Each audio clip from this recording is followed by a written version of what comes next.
Let's mic देश का मिजाज ईस्ट।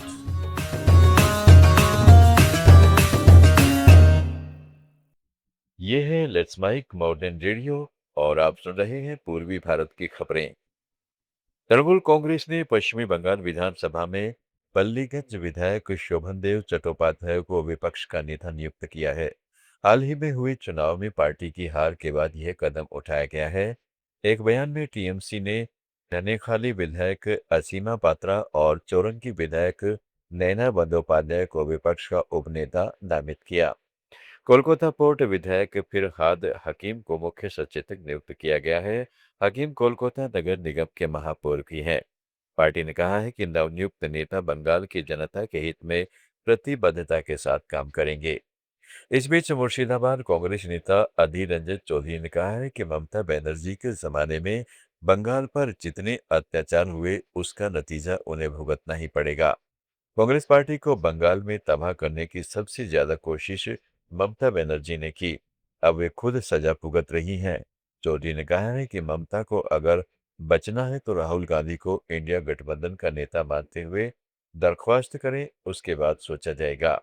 ममता बनर्जी कभी कांग्रेस की नाम जिक्र किया क्या? सारे ममता बनर्जी की जमाने में बंगाल पे जितने अत्याचार हुए, जितने दहशत हुई, उसका नतीजा उनको भुगतना पड़ेगा।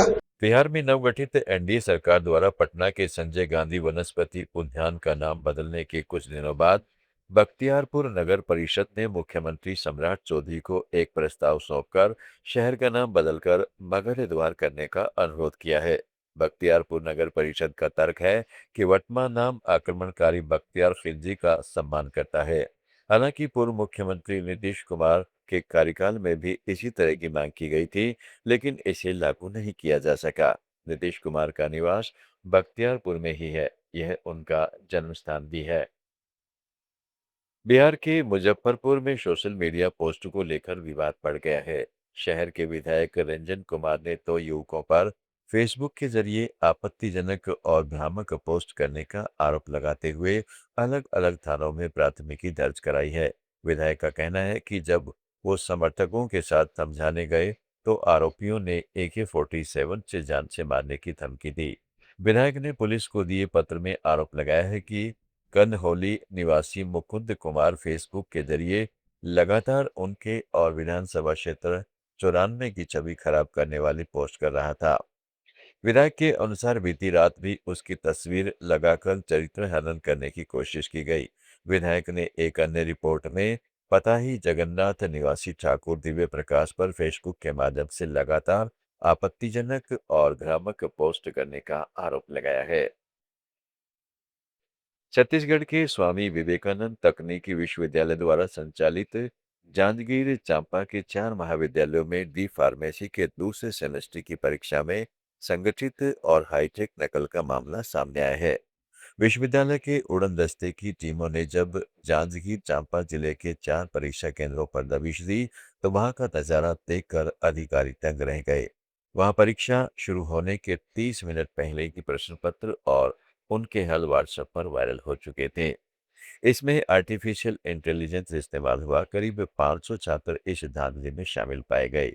नकल के दौरान कई केंद्रों के सीसीटीवी कैमरे बंद कर दिए गए थे। झारखंड के चाईबासा में जमीन विवाद को लेकर एक व्यक्ति पर तीरों से हमला कर दिया गया। हमलावर ने एक के बाद एक करीब 30 तीर चलाए, जिनमें से 3 तीर पीड़ित के हाथ में जा घुसे।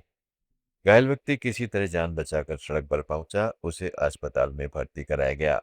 पुलिस ने मामला दर्ज कर आरोपी की तलाश शुरू कर दी है। जानकारी के अनुसार बेटैया गांव का रहने वाला चोइया बुडिउली अपने एक दोस्त का पक्ष ले रहा था, जिसका आरोपी तापे बुडिउली के साथ जमीन को लेकर विवाद चल रहा था। इसी रंजिश में आरोपी ने उन पर हमला कर दिया। ओडिशा के मुख्यमंत्री मोहन चरण मांझी ने भुवनेश्वर के बाहरी इलाकों में जीआरपी कांस्टेबल की भीड़ द्वारा पीट कर हत्या किए जाने के मामले में पुलिस के वरिष्ठ अधिकारियों को कड़ी फटकार लगाई है। बिहार, पश्चिम बंगाल, उड़ीसा, झारखंड और छत्तीसगढ़ की ताजा खबरों के इस बुलेटिन को रोजाना सुनने के लिए डाउनलोड करें लेट्स माइक ऐप।